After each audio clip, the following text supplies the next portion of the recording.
A few weeks ago, I talked about why bad things happen to good people. I gave the example of my mom, who went through something horrible, cancer, but it turned out that it was meant for good because it brought me back to God. So bad things happen, but God has a purpose in it. And I wanted to talk about that again today, because a lot of times we can look back on our lives and we can see that bad things happened, but it was meant for good. I'm going to use an example from my own life, of course, just a little background. I was a school teacher for over 27 years, almost 28. I was all about being a school teacher. That was my identity. It's what I ate and slept and breathed. I couldn't go into a grocery store or Dollar Tree without thinking about how I could use this in my classroom, or I needed to pick up this for my students, or I could use this in a lesson, and sometimes I hate to say it, but I feel like a lot of times I was a teacher first and a wife and a mother second. Still, I loved what I did. I loved teaching. Did not always like the politics of it, but I loved being in the classroom with my students. And I was good at it. I really believe I was good at it. So my last full year of teaching, I was about 3 years shy of retiring with full benefits, and we'd just gotten a new principal. Now, by all accounts, she was a great principal. At her last school, everybody loved her. Test scores were wonderful. But for some reason, she and I just butted heads. We just could not seem to agree on anything. I had just come back to God, and I was praying faithfully every day. And she'd given some indication that she was also a Christian. And so from about August through September, my prayer was, God, this is your child. You need to fix her. Shocker, that didn't work. Surprisingly enough, that did not seem to help. We were still butting heads, and after a couple of months, nothing had changed. And believe me, something had to change. I can't tell you how stressed I was, and I would come home in tears some days, and I was just miserable. And I had a wonderful class that year. I had an amazing class that year. So it wasn't the students. It wasn't being in the classroom. It was the constant friction outside of the classroom that made the job I loved just feel unbearable. So then my mom suggested that maybe I was the one who needed to change. And so I thought, okay, maybe mom is right, and maybe God should change me. Now, I know I had grown a lot, because if mom had suggested something was wrong with me before I came back to God, I would not have handled that well. I would have gotten very defensive. But God had been working on me. And so instead of getting all upset, I gave it some thought and decided to try it. So through October and November, I prayed, God, change me. Show me what needs to change so that my principal and I can get along, so I can enjoy teaching again. And it did get a little bit better, but still didn't fully help. We still seemed like we were always in opposition and like we could never see eye to eye.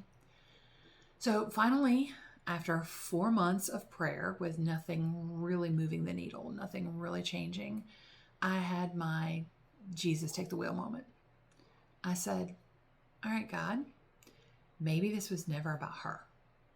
Maybe it was never about me changing either. Maybe I just need to find out what you want. Not my will, but thine. And that's what really changed things. The moment I stopped praying for a fix and started praying for his direction, things actually began to move. And here's the part that still blows my mind, okay? 2.5 years before full retirement, I became convinced God was calling me to walk away from teaching altogether. I mean, 27 years.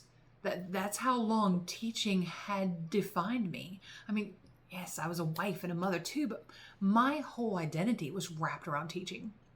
For 10 months out of the year, I probably worked 50 to 60 hours a week, either in my classroom or doing lesson plans at home. In the summer, I think I was brain dead half the time. And then the other half of the time, I was planning for the upcoming school year. So the thought of retiring early, 2 years before full benefits, which I'd been working my entire life for, that sounded crazy. Who retires 2 years before full benefits voluntarily? But once the thought landed, I couldn't shake it. And the second I accepted it, something shifted at school. The conflict seemed to ease. Things got a little better. Sometimes I would second guess the decision and think, oh, things are great now. I can continue being a teacher. And then things would get harder again. As God would say, no, no, no, no, no. This is what my will is. This is what you need to do. So, seriously though, once I had made that decision, the peace that comes from truly following God's will just settled over me. Just like I had said when I was talking about my mom's cancer, it's like you cannot truly understand the peace when you're walking with God and doing what He wants. At first my husband and my daughter, they're like, no, you're not going to retire. No, you're not going to retire. That's not happening. But eventually they realized I was serious. And after about a month after I'd made that decision and had really said, yes, I'm going to retire, my husband came to talk to me. Now, at the time, he had a corporate job, worked from home, made, just a little over six figures. But he told me how miserable he was. He told me how much he hated his job. He felt pressure and stress every single day. And I'd been so wrapped up in my own stuff at school, I hadn't even noticed. I didn't even see how withdrawn and internal he'd become. And looking back, I could see just how miserable he'd been. And it didn't register with me because I was going through my own things. Then he told me that he had found a job he was really interested in, but there were two catches. First, it would mean a lot of travel. And second, it paid $40,000 less than he was making now. So this is where trusting God really came into play. See, with him traveling so much, and my daughter, who was in high school, didn't have a car. This mattered a lot because I worked at a school 45 minutes away. And I left at 6 a.m. in the morning. And a lot of times I didn't come home until 6 p.m. at night. And that's not to mention the extra times when I had parent nights and PTO meetings and I didn't get home till 9. My daughter had a bullying issue at her previous school. So she wasn't comfortable riding the bus. At this time, my husband handled most things with her. He took her to school. He picked her up. He helped her with her homework. If she needed anything, he's the one who did it because I was working all the time.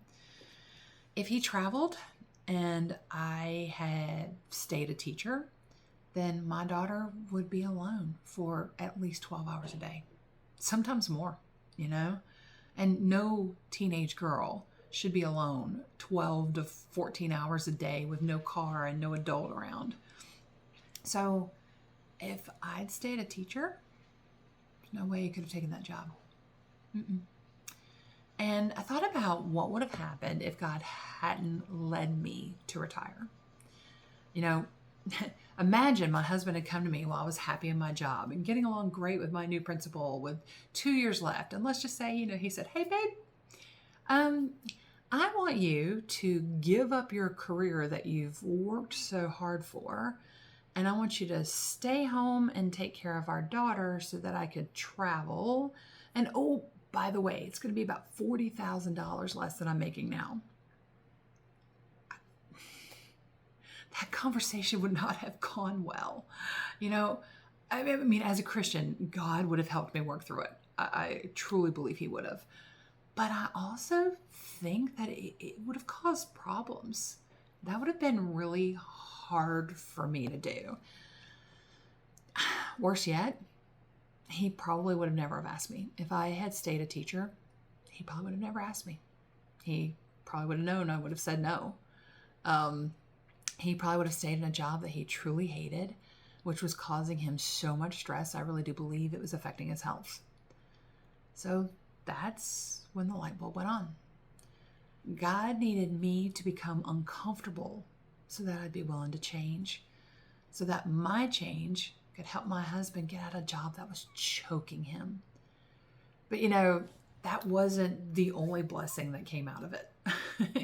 My daughter and I, we had a pretty good relationship, but my daughter had always felt like she was second place in my life, that the job was always first and she was always second. I hate to say it, but there were times that she was right.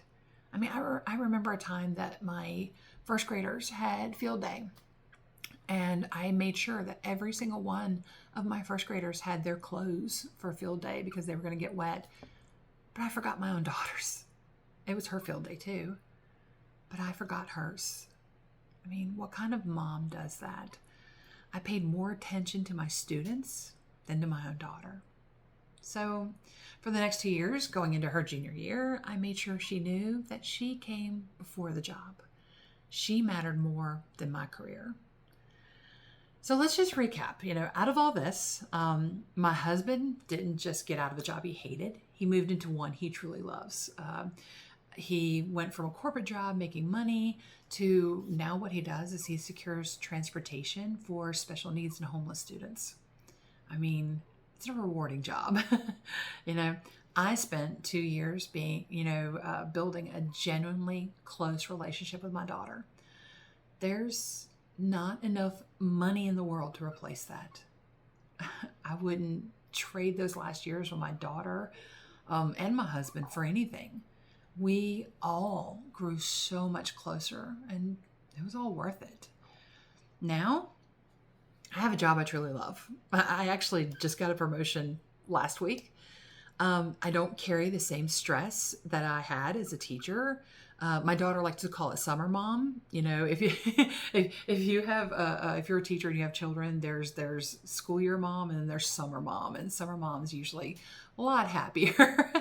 I became permanent summer mom. Seriously, if you've never been a teacher, teaching is like an abusive relationship you don't realize you're in until you're out of it. It's just all consuming if you're doing it well. So yeah, that last year teaching was miserable, but God meant it for good. My husband actually didn't even have to travel so much after all. He had a job he truly enjoyed. My daughter and I built a great relationship. Instead of being in the classroom, I got to be there for prom, for her graduation. I mean, if I had still been teaching, I would have been thinking about my retirement the same time she would have been graduating. And I don't think I would have given her the attention that she deserved. I was also there for her first high school heartbreak. And, when she had issues with her friends, I got to go to reward ceremonies. I didn't actually get to go to them as a school teacher. I couldn't do that. And I would have missed out on all of that entirely if I had stayed in the classroom. I would have been consumed by my job all the way up until after her graduation. And I would have missed out on so much that I could never get back. Financially, it was a little tight. Teacher retirement pay is only about half of my salary. My husband was making $40,000 less on top of that, and I did not have a job when I retired. We lived paycheck to paycheck. But you know what? When we had real needs, God came through. There was a distant relative I had never met who passed away and left us a little money right when we needed it most.